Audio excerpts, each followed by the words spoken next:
Good evening. It is 7 p.m. in NYC. I'm Sam Kimball from Crush Wine Experiences, formerly New York Wine Events. Thank you so much for joining us on virtual day trip to wine country. We're here for small production craft wines from Long Island and from Western Massachusetts. That's right, Western Massachusetts. We're here for a special tasting with Montauk Daisy Winery, which is on Long Island, in the famed Long Island wine country, and Glendale Ridge Vineyards, which is a winery in Western Massachusetts. We've never, on this broadcast, ever been to a winery in that part of the country, in Western Mass. So I'm really excited to explore it. There are some really interesting aspects to the conversation we're going to jump into. For one, Western Massachusetts is a great area for hybrid grape growing. And when we talk about hybrid grapes, and we're going to talk about them a bit, we have to put that in context, because the evolution of wine in the US starts with vinifera, or European grapes like Chardonnay, Pinot Noir, Cabernet Sauvignon, Sauvignon Blanc, etc. Well, Western Massachusetts is a great agricultural region. It has warmer summers, but much colder winters than some of the traditional wine regions like Long Island and California, which are very maritime in nature. So hybrid grapes that can manage extreme weather better are a focus in a region like Western Mass. And for example, tonight, and I can't wait to try it, I haven't even tasted it yet, we're going to try and taste a wine from a hybrid grape called Coro Noir. And we're going to learn all about that, and it's going to be super interesting. Our guest is going to shed more light on this topic of hybrid grapes versus traditional European grapes.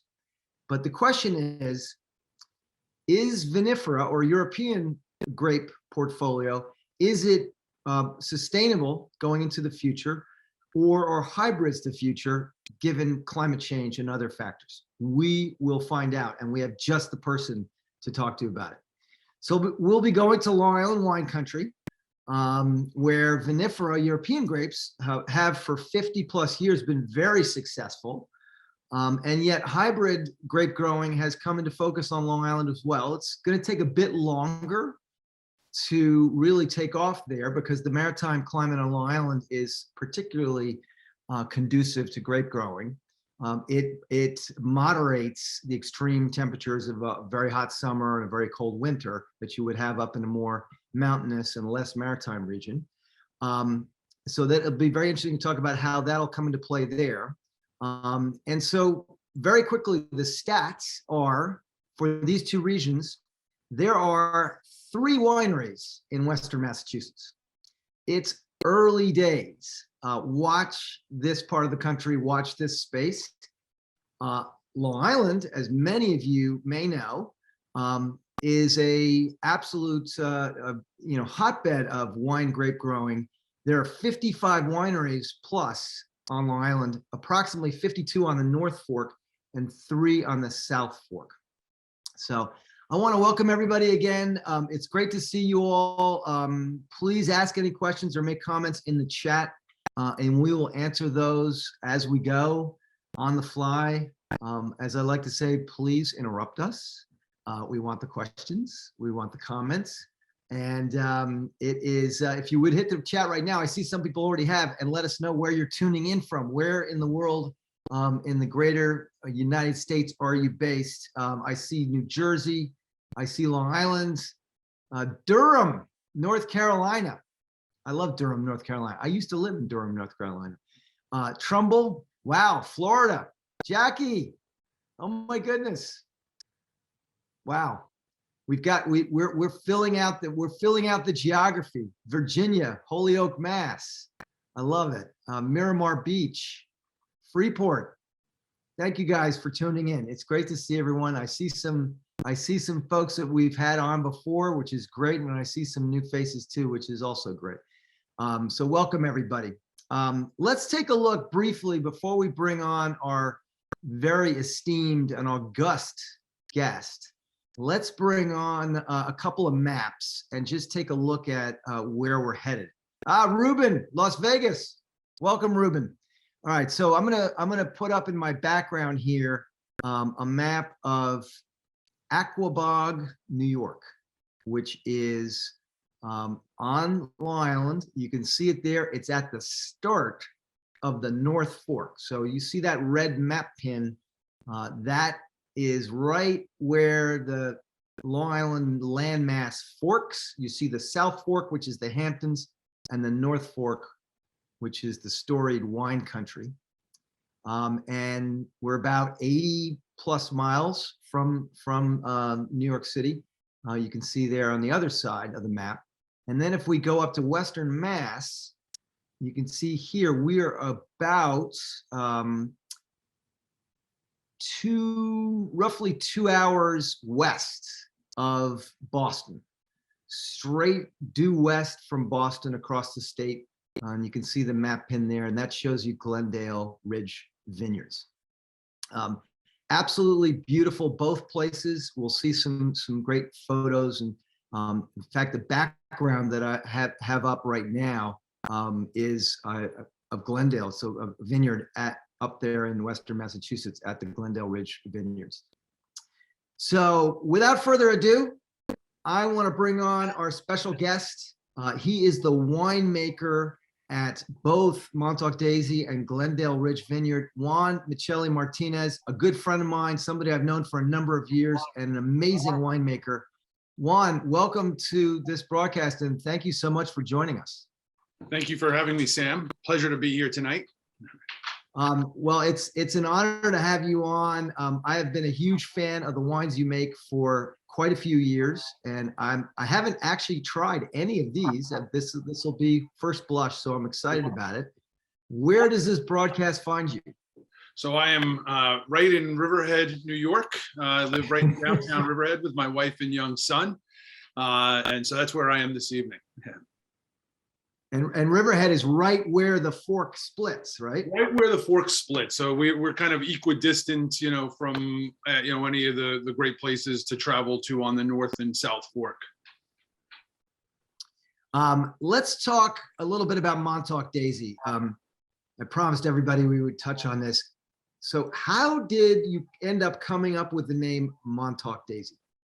So it's kind of a little bit of a long story, but it started back in my days when I was the winemaker at Martha Clara Vineyards, which was owned by the Entenmann family for Entenmann's Cakes, which actually one of the founders, one of the brothers, just passed away recently. The last of the three brothers that really brought the bakery into its prominence. But I worked with Robert Entenmann.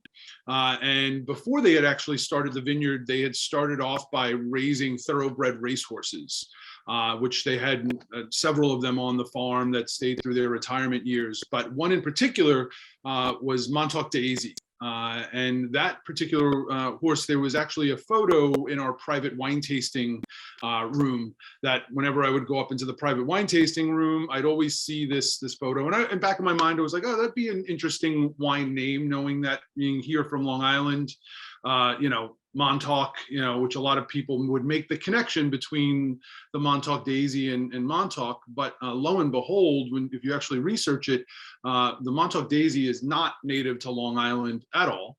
It's actually native to Japan, which would end up becoming an interesting part of the story because as we've kind of gone, my wife and I, who were both in the wine industry, after many years decided that, it was time to maybe try it for ourselves, to make our own wine.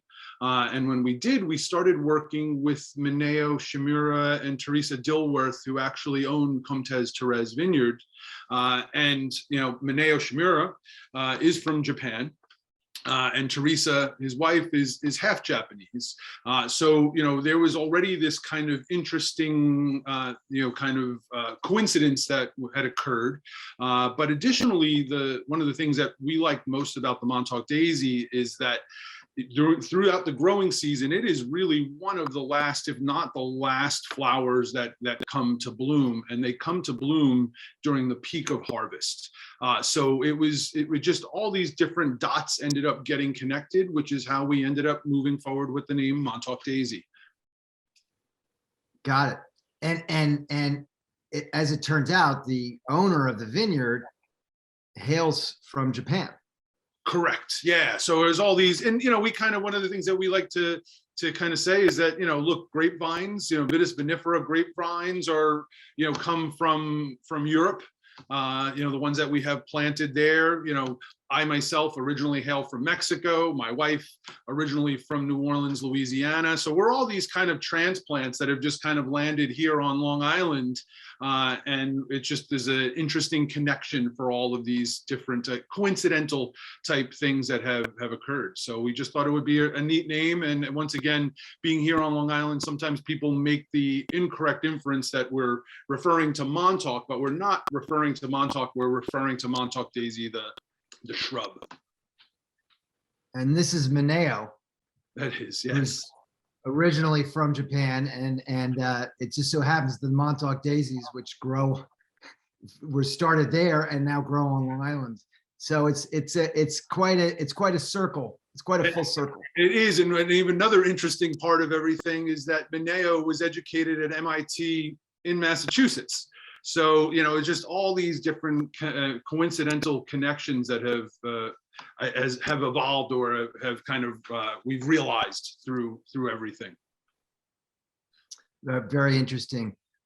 So for Montauk Daisy, what is the distinctive, kind of aspect or feature of the winery? How do you position it and your wines in the marketplace? What's your strategy and philosophy? I guess that's one of the things you're always trying to do, is to differentiate yourself in the wine industry. But we have a built-in difference from a lot of the other vineyards in that when Theresa and Mineo decided to plant the vineyard, there's different ways, methods that you can plant the vineyard. Meaning how wide you make there's so many decisions in planting vineyards and making wine, but one of the primary ones is how wide you want to make the rows. And more typically, when you go to Europe, you'll find that they utilize a lot of meter by meter.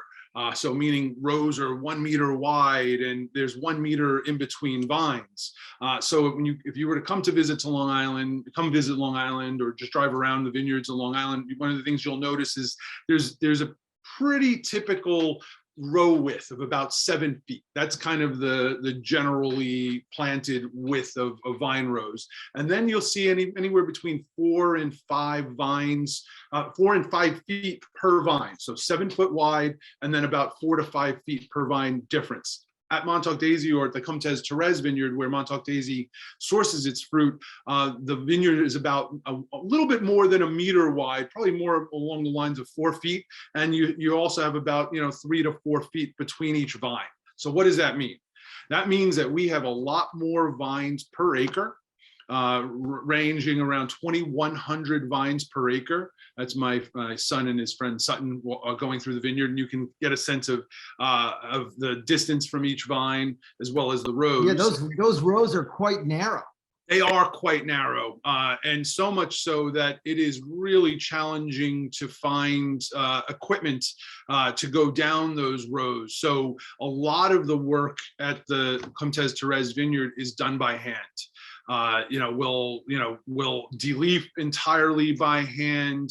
We'll do the hedging entirely by hand. Most of the vineyard all the pruning is certainly done by hand. But again, those tight rows make mechanization a real challenge. So most of everything that's done there is by hand. So how are we different? We have super, high density in our vineyard, planted more to that European style of meter by meter planting, as well as just really, being handcrafted, because each vine, a lot of the things that have to be done are done by hand. And then we have another picture of Mineo here.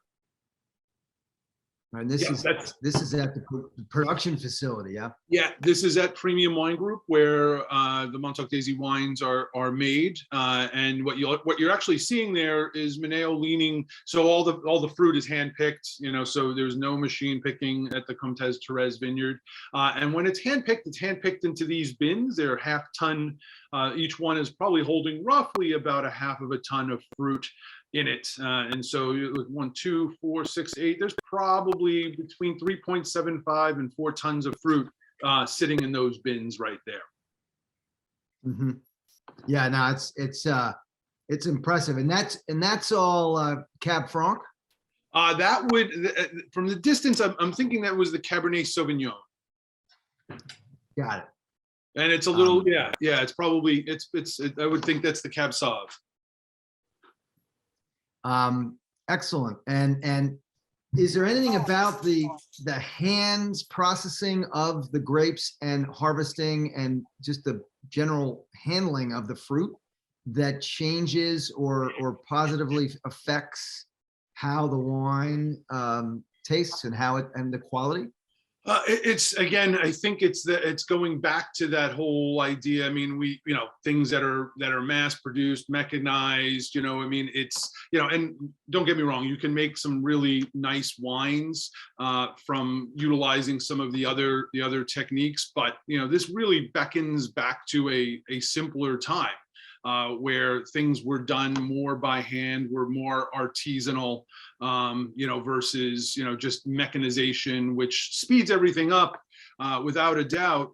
But, again, there's downsides to some of those things as well, too. So, again, it's a different passion. It's a different, kind of look. Mineo is more, the French have a term, I don't really consider him as much a vineyard manager as kind of what is the more typical kind of way of describing somebody who manages a vineyard. But in France, they call them vignerons.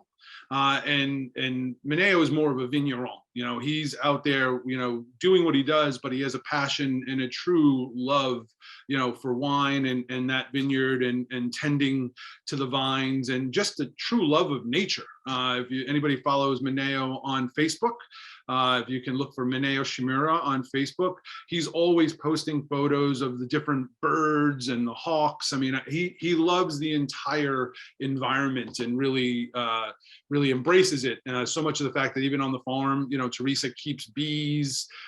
So there's just a real reverence, and respect for nature and the whole growing process that I think was what you want in someone who's tending to the vines that eventually you're going to make wine from. And they also, do they grow other stuff? I mean, I see here these strawberries, with Those are not, wines. those were not from the vineyard. That was it was a little care package that I had put together from somebody. Those are North Fork strawberries, which are pretty darn tasty. But no, that is not grown there currently. We are talking about planting some wildflower areas, a lot of milkweed. I know Theresa's has a lot of plans for things to be planted on the farm actually this year. Again, trying to encourage help the monarch butterflies. And so, there are a number of things that will be planting this year.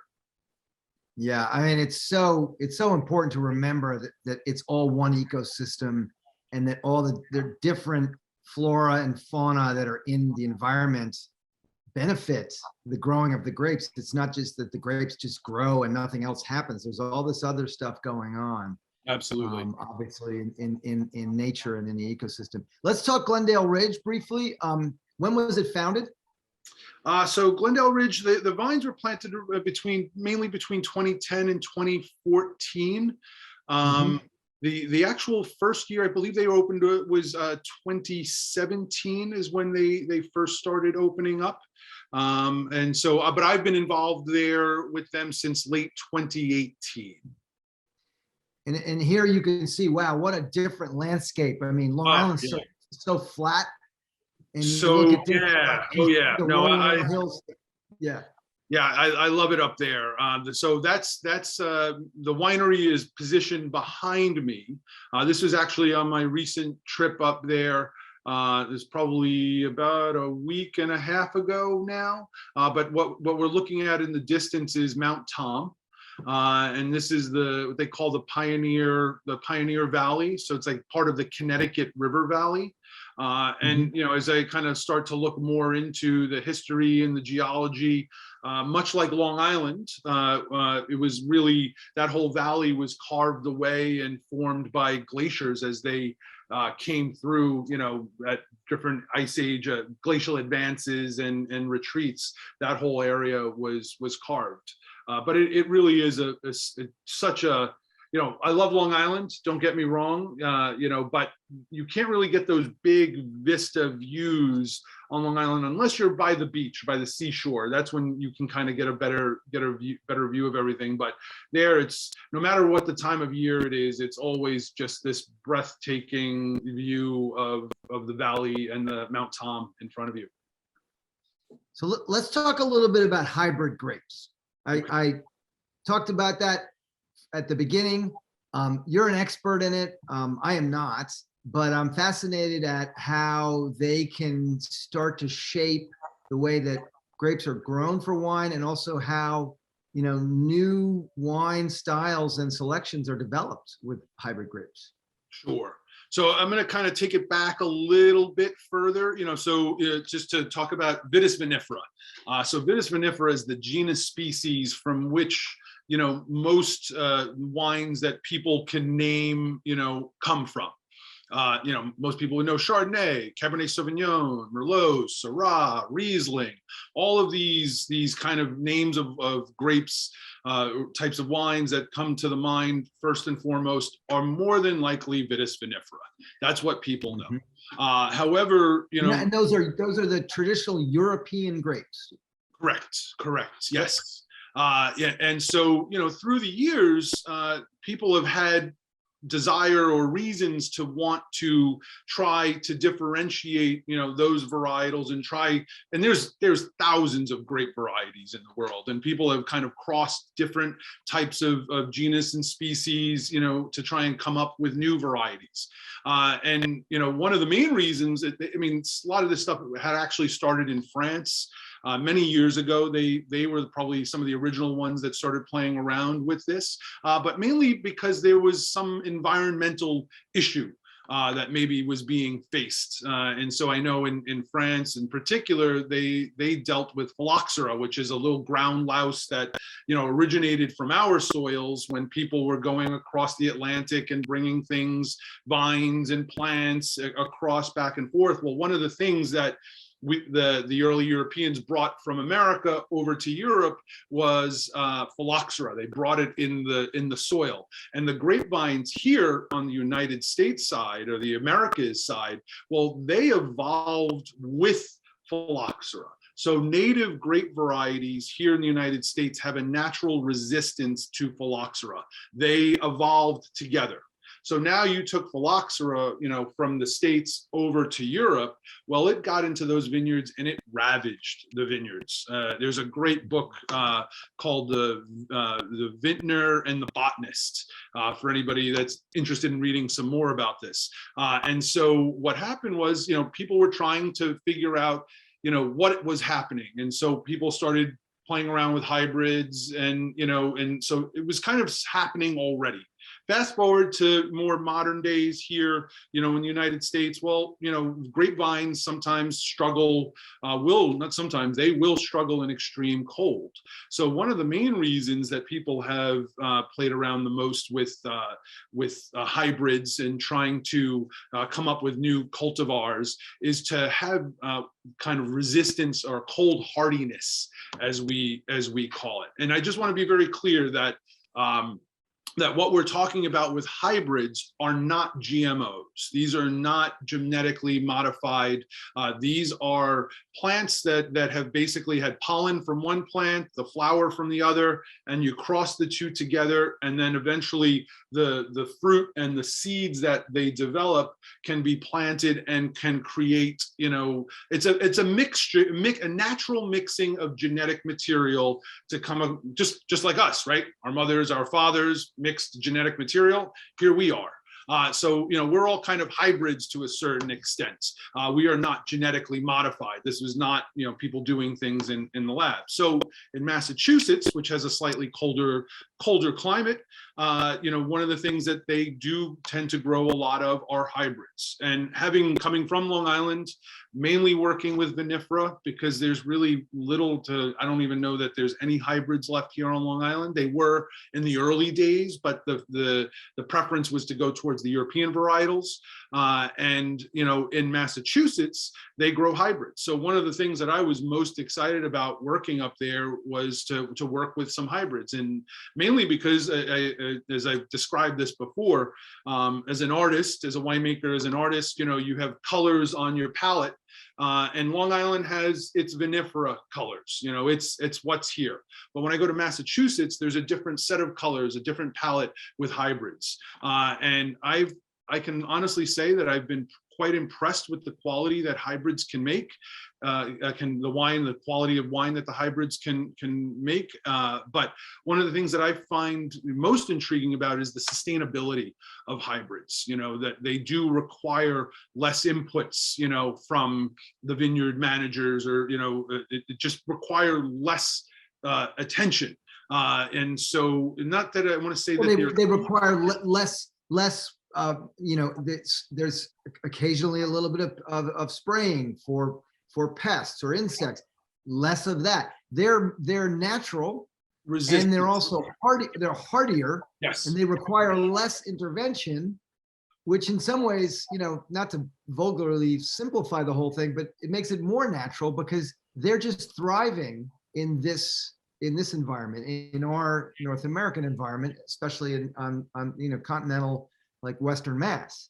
Yeah. And I think that when you talk about sustainability, you're talking about environmentally sensitive and sound practices and philosophy, and living in the world that we are. That's important, that, with all that's going on, climate change and the rest. Absolutely. So I think that's kind of one of the, I mean, look, I've been super impressed with the wine quality that can come from hybrids. I'm excited to keep on, going down that rabbit hole, and excited to see, I mean, as we talk, there are programs right now at Cornell and in Minnesota where they're continuing to, and this is very slow work.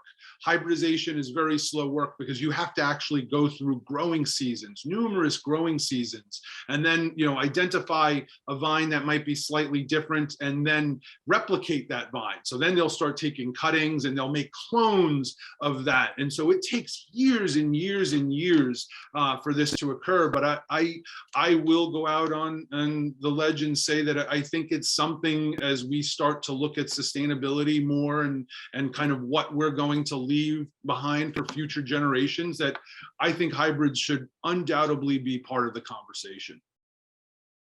Now, it's super interesting. We have not touched on that before, and frankly, it's something that I'm delighted to talk about tonight. So let's get into the wines. I was so interested in the hybrid stuff, I almost forgot to. Let's start tasting. Yeah. We're going to start with Montauk Daisy. Yep. And Montauk Daisy, we're going to taste the Chardonnay 2019 and the 2019 red wine blend. So we'll start with the Chardonnay. Okay, I think we've got the 2020 Chardonnay, Sam. I think I had given you the 2020. Oh, is it 2020? My bad. Okay. 2020 Chard, 2019 red. Yeah. Got it. Okay. So let me, while you start talking about the provenance of this Chardonnay, I'm going to get a picture of it up on screen. Excellent. And let's dive in. Great. So this is 100% Chardonnay. And in 2019, it was mainly all stainless steel fermented. My wife was in the wine industry for a very long time. She's now in land conservation, but she is a certified sommelier. So has very strong opinions about wine. So we often will talk and discuss with wines. Discuss wines, but in 2019, I made it all stainless steel. In 2020, I did a little bit of mixing. I did about 60% stainless steel and 40% barrel fermented. So this is a blend of stainless steel and barrel fermented wine. And for those that maybe are a little bit newer, stainless steel is a neutral environment. So when you put juice, grape juice, and then yeast, ferment it, because it's a neutral environment, it will not impart any flavors. The environment will not impart any flavor at all. Whereas barrel fermented, you will get some nuance from the barrel. We do use older, more neutral oak barrels, so barrels that have been utilized for many years. I actually bought some used white wine barrels for the production, and they will impart subtle flavors. One of the things that I like more about barrel fermented over stainless steel fermented is that you get more development of mouthfeel when a wine ferments in barrel. And in addition to fermenting in barrel, they're also aged. We have a term called sur lie. It's a French term. Obviously a lot of terminology in winemaking does reference back to the French techniques, but sur lie, SUR space LIE, is when you allow the wine to age with the yeast that are now no longer, they've finished fermentation, so they're all consuming the sugar, creating alcohol and CO2, and then they settle to the bottom. And so we age with that on the bottom of the tank, and we stir it up. And over time, those yeast begin to break down. And as they break down, they release compounds into the wine that'll give it some richness. So I balance and blend the maybe leaner stainless steel fermented with that bit of barrel fermented to create something that has a little bit more texture on the palate, but yet still has the fruit forward, the kind of flavors that you would get from stainless steel. This is delicious. It's a balanced Chardonnay. I love the combination of the stainless steel fermented and the oak barrel contact and the sur lie. You get that softening, but it's really a beautiful wine. I'm pairing it with soft cheese. I went with Camembert instead of Brie. Perfect. And it's delicious. By the way, did anybody hit the chat if anybody got the Montauk Daisy wines ahead of the tasting? They were available with the promo code. But man, this is so balanced. It's just a lovely, lovely wine, and it's super food friendly.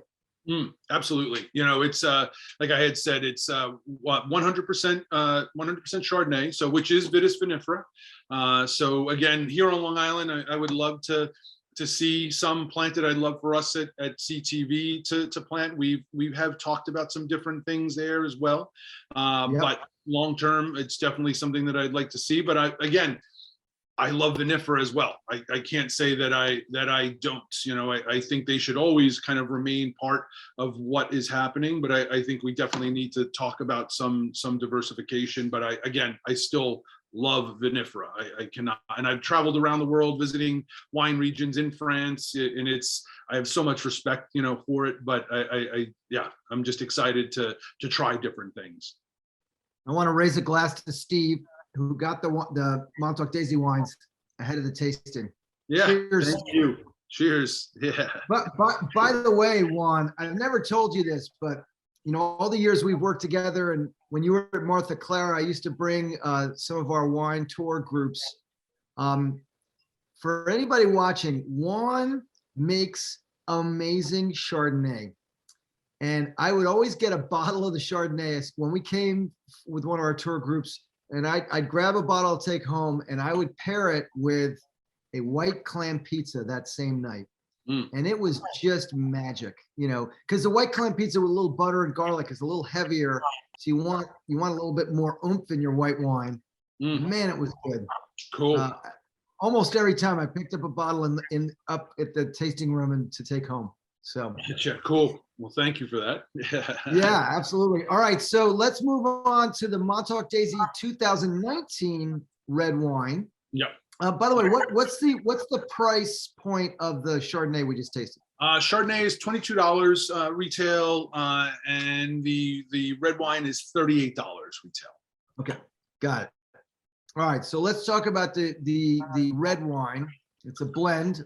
What are the grapes that go into this one? So this is mainly Merlot. It's about 50% Merlot. I think about 40% Cabernet Sauvignon, both from the CTV vineyard, the Comtesse Theresa vineyard.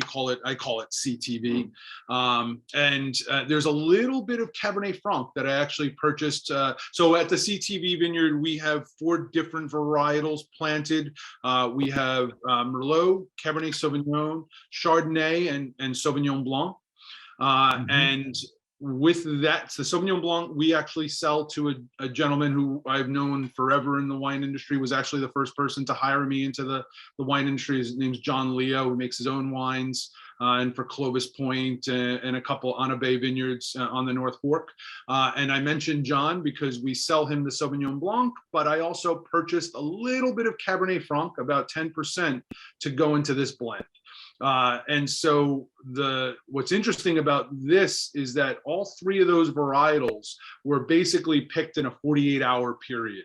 And so what I allow to happen is I allow the Merlot to get to an overripe point, and I leave it in the vineyard until the Cabernet Sauvignon is ready. And when the Cab Sauv is ready, we pick both of them at the same time. We did this in 2019. We did this in 2020. And then John's, the Anabe Cab Franc came in on that following day as well. The Merlot got picked first, Cabernet Sauvignon, and that Cabernet Franc got picked on the following day. And so what happens is everybody, all 3 varietals end up in the tank together.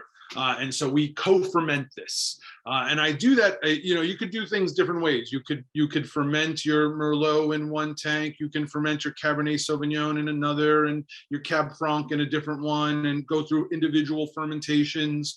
And then blend them. At whatever point you wanted to. I decided to blend it. Right from the vineyard, go into the tank, and I just think you get better integration of the flavors, of the tannins, and so this is a co-fermented red blend that's aged in oak as well. That's aged, I believe this was about 11 months. And what percentage is Merlot again?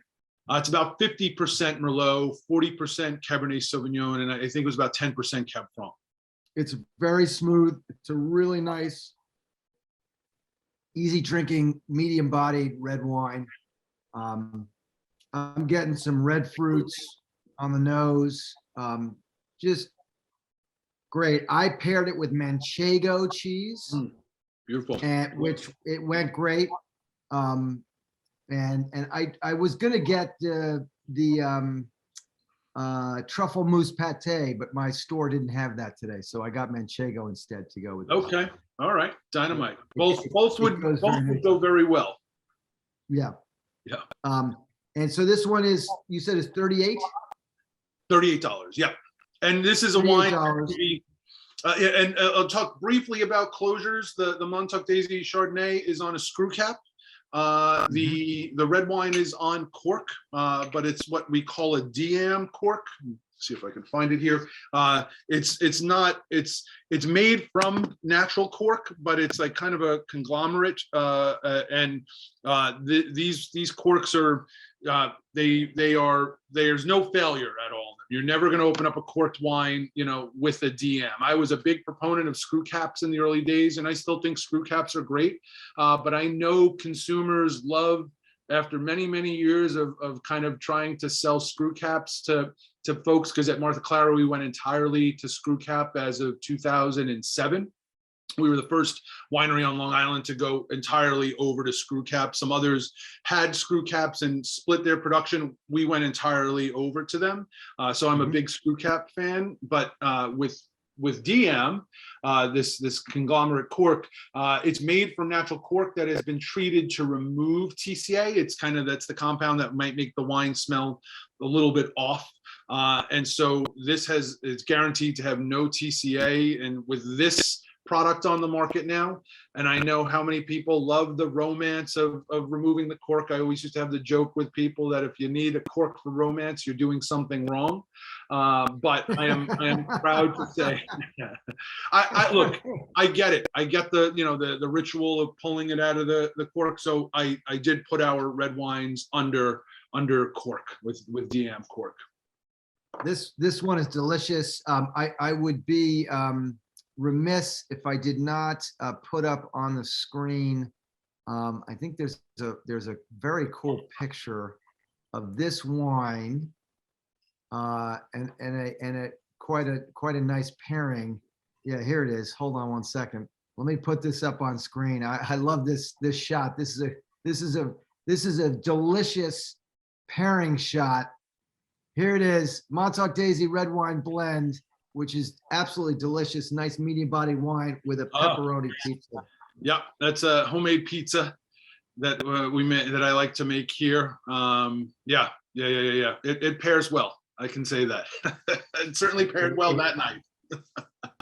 You know what's nice? So Susan had a question. What's the alcohol level on these two Montauk Daisy wines? Good question. I have to refer to the label. 12% on the Chardonnay, and I think it's 13% on the red. Yep, and 13% on the red. So it's an easy drinking red. This is not like a 15.5% alcohol volume like Zinfandel from California, which I love, but you got to pace yourself with those. Yes, that's right. No, that's one of the things that I do like a lot about Long Island and East Coast, especially East Coast, but certainly on Long Island and the Finger Lakes, you know, as well too, Massachusetts, is that our wines are not, you look, with climate change, a lot of these traditionally warmer climate regions are struggling because, their already warm climate is getting warmer, and so the grapes are developing more sugar, higher alcohol. How do you deal with these things? We're blessed here on the East Coast that we do have some cooler climates, so our wines retain acidity, so there's like a freshness on the palate with them. So that's one of the things that I do love about things here on the East Coast. Absolutely. I see a question as well too, Sam, real quick. Do you still get micro oxygenation with these corks? So yes. So one of the things we call it in the wine industry, we call it oxygen transfer rate, OTR. And so one of the things that I loved about screw caps was it eliminated TCA, but you also had a consistent oxygen transfer rate, OTR. With screw caps. DM, natural cork, you had TCA and you had variable oxygen transfer rates. With DM, with these types of corks, you've eliminated TCA and you have consistent oxygen transfer rate. So these wines will undoubtedly age the way that I had hoped they would when they were put into the bottle. So yes, they age just as well. Would you lay down this red blend for how many years before it's like, okay, drink it? I mean, I'm always more conservative on how long that I say wines will age, but I think this is easily 10 to 15 years, no problem. I think it will last as long as anybody can keep from drinking it. Well, based on what I just tasted, I love it, and I wouldn't say harshly critical, but I take a very analytical eye to the red wines from Long Island, and I love this one because it was so balanced and smooth. Thank you. All right, so we're going to go in the lightning round. We have 12 minutes left, Juan. No pressure. Yep. Let's talk Glendale Ridge. We're going to start with the Coro Noir. This is drum roll, please. This is the hybrid grape. We're going to start with the Pet Nat. Okay, fine. Yeah, we'll start with the Pet Nat. So, I mean, this came out of the bottle. It was like all that effervescence and the bubbles. It's just fantastic. So for those of us, for the neophytes among us, and I include myself, tell us what is Pet Nat? What is Petulant Natural? Yeah, so there's different ways of producing sparkling wines. The one that people probably most likely know is method traditional, method champenois, which is the champagne method, which is now called method traditional. And that is where yeast go into the bottle, they ferment the wine, and then eventually you remove, there's a process by in which we remove the yeast, put a cork in the bottle. Pet nats, similar, but a little bit different. What we do with pet nat is we put the yeast in the bottle with a little bit of sugar, the wine, a little bit of sugar. They ferment it, but rather than removing the yeast as they do in method traditional or method champenois, we actually leave it in the bottle. And we call it pétillant natural, or it's also known as the ancestral method. And it's probably the way people drank sparkling wine before the traditional method was developed. There would have been some yeast sedimentation at the bottom of the bottle. If you have this pet nat, or if you've had other pet nats, but this is a pet nat of Merlot and Cabernet Sauvignon from the CTV vineyard. And it comes from us. We ship it up to Glendale. We squeeze it here on the island. They take it as juice. We ferment it on site up there, and then bottle it, and it re-ferments, in the bottle. And that's what the pétillant natural is. So it has a little bit of effervescence, not a little, I mean, it has probably 4 or 5, what we say atmospheres. So it has a nice effervescence on the palate, very fresh. A lot of fresh strawberry, like watermelon rinds, on this wine. It's a personal favorite of ours around the house for sure. This is so good. It's like alcoholic strawberry soda. Yeah. All right. And I mean, and with the soft cheese, great. With the cream cheese, I did not fully or properly cook my escargot tonight, so. I was gonna have it with a little escargot, but I'm gonna have to save that for later because I have to cook them some more. Okay. But I mean, wow, and it's sort of semi-dry. I mean, it's got some sweetness. Yep. Yeah, with pétillant natural, like what you do is the yeast are consuming all the sugars, taking it to dryness. With method traditional, method champenois, what they're doing is they remove the yeast, but they also add a little bit of sweetened wine back in, what they call dosage, which brings it back up in sweetness. So that is not happening here. So it's dry, it's refreshing, beautiful in the summertime, favorite of mine. We here at the house, we love it on a Sunday afternoon with bagels, cream cheese, and lox. Pairs dynamite as well, but escargot would be a great pairing too. I mean, congratulations. This one is a winner. I mean, they're all great, but this one, it just knocks your sock off because it's so distinctive and different from what we normally drink. Terrific, absolutely terrific. All right, so I am so excited. I haven't tasted, I've been disciplined. I have not tried the Coro Noir, but we're gonna go to the Coro Noir next. Before we do, if you want the pet nat, you got to go up to the winery at Glendale Ridge Vineyard. How much is a bottle of pet nat there? Oh, geez, I don't have that off the top of my head. I think it's about $28. Alex, if you're watching, if you could put that up in the chat, that'd be awesome. Alex, we see he's watching. So Alex, put that in the chat. Give a shout out to Alex. He's the on-site winemaker there. Great guy, young guy, pleasure to work with. Also give a shout out to Mary and Ed Hamill, the owners of Glendale, who allow us to be the artists that we are. It's really a pleasure. And if you haven't been up there, please get up there and mention this, and I'm sure they'll take care of you for sure. It's God's country. I'm from nearby, down just across the New York border in Dutchess County, which is right up at the edge of Massachusetts and Connecticut and New York, all kind of converge. It's at the foothills of the Berkshires, absolutely beautiful. And it's $26, Alex says, for the Rosé Pet Nat. So, wow, that's a great one. Now, because we do have people watching from various parts of the country, Juan, and maybe Alex can advise on this. When will people be able to order it from the Glen Ridge Vineyard website? I don't know. I don't know that we've looked too into the interstate shipping laws are pretty atrocious and very Byzantine. outdated. But it's something I can always talk to Alex. I'm sorry, Mary and Ed about as well too. Yep. Okay, very good. All right, so drum roll, please. The moment we've all been waiting for, the hybrid grape, Coro Noir. I just swirled it and sniffed it. Oh my goodness. It's got a big bouquet. It's delicious. One of the, again, kind of always referencing is for comparisons back to France in particular.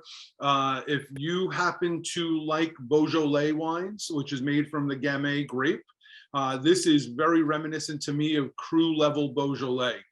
The Morgon, the Moulin Vent, it has that type of flavor profile, which are, to me, almost just as good as great Burgundies, but this wine is stunning, and it's a wine that requires a lot less inputs in the vineyard. It's really, to me, it just shows in the early days of hybrids, sometimes they crossed things with native grape varieties that had what they sometimes described as a foxy character. So a lot of the hybridization work that has been done to try and remove that, and so this wine has none of that. If you gave this to, the average trained wine person and kind of said, what varietal do you think it is? They would struggle. They would struggle saying that it would be, again, Beaujolais would probably come to people's mind. Yep. Okay. Yeah, it's really delicious, but it doesn't taste like anything you normally sort of. It's not like a Merlot. I see the Beaujolais connection, but it's got its own jam. This Coro Noir. It does. It's got. I mean, I love the color. It's very inky, and it's harvested relatively early. I believe it's like late September is typically when we're seeing, mid-late September, which is pretty early for red varietals, especially vinifera. Vinifera, like, maybe you get some Pinot Noir coming in mid-late September, more like late September, but Merlot, Cabernet Sauvignon, Cabernet Franc, I mean, they're mid-October, late October, early November, so you can and you think about living here on the East Coast, how we deal with all these coastal storms that move up, it's whenever you can get stuff into the winery, it's for the most part safe. And so what's other reasons that I love these hybrids as well too, is that they do come in a bit earlier. And so you're able to pick things before the risk of the weather starts to take control. Is this a Glendale shot? No, that's also at premium as well too. It's premium. Okay. Yeah.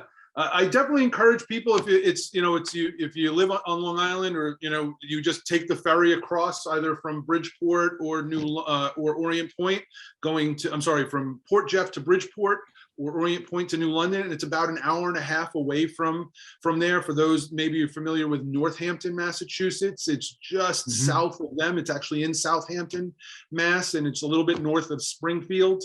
It really is a beautiful part of the East Coast, and I highly recommend checking it out sometime. Juan knows a lot about wine, but doesn't come across as a wine snob. Entertaining and informative, Juan. Thank you. I couldn't have said it better, Susan. We have a couple of questions, and we have some really smart, knowledgeable wine people on tonight. What vinifera percentage does this, or parentage, does this hybrid Coro Noir trace to? That's from Bruce. So this I will admit that I had to look up in preparation for this. It was not something that I remember. One of the things that I was very pleased to see is that it was actually developed at Cornell University, so right here in New York State. But it's a cross between Sèvres, Viard, and Steuben. And I can put that in here. I don't know much about the parents, so just put that, it should be Sèvres, not serve. S-E-V-E, yeah. Oh, SYV. Yes, Yep. SYVE, Viard, and Steuben. I don't know anything about its parents. I am kind of curious. I'm actually going to be, going to some seminars in the next month or so. And one of the things that they'll be talking about is hybrids. I want to continue to go down the rabbit hole and learn more and just expand. Again, that's one of the things I love about being in the wine industry is that you can never know everything. It's just, and if anybody tells you they know everything, they're a little crazy. Don't listen to them. You can never know everything about the wine industry. Are you going to be attending Bev New York? I was not planning on it, but I know you had mentioned you were involved with it. It's virtual. Yeah. It's going to be virtual. Yeah. So, Okay. Yeah. Cool. There's definitely going to be some viticulture sessions and enology that are really interesting. You know what's interesting about this Coro Noir? It really works in the glass. Like the more time it's spending in the glass, it's just evolving. You know? It's a beautiful wine. It's a beautiful wine. And one of the things, yes, good resistance. Yes. There's a question from Bruce.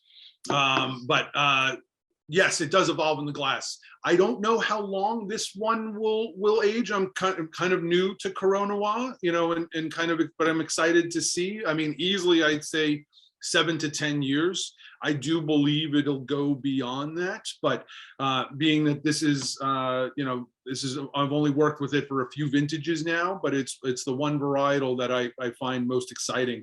Up at Glendale, they also have Traminette planted, which is another hybrid. Vidal. We do have some Cabernet Franc planted up there as well too. It's one of Ed Hamill's favorites is his Cab Franc. He takes so much pride in it. We've made some really nice wines with it through the years as well too. And they have a couple of other things, a Tasca, which is a hybrid, Aramella hybrid, and Noire, which is a hybrid. So we're looking at all these things and seeing how they come out and evolve. So we're very excited. Well, it's super interesting stuff, and I can't wait to taste more of these hybrids. I think that there's a lot of promise, especially as we kind of go through the evolution of climate change, et cetera. And I want to thank everybody for tuning in. Join us next week. We are doing a German wine and food pairing with a real Berliner Turkish-German gentleman by the name of Erkan Emre, who's got an incredible portfolio of German-inspired restaurants in New York City and Brooklyn. And we're going to taste some terrific wines and pair them with some great German food. So join us next week. We'll be on Wednesday, the 16th at 7 p.m. And thank you guys so much for tuning in. And Juan, it's been a pleasure, man. Thank you so much. Thank you, Sam. Thank you, everybody, for tuning in. It's been my pleasure as well. Excellent. We will see you soon. Stay safe, everybody. Cheers. Okay.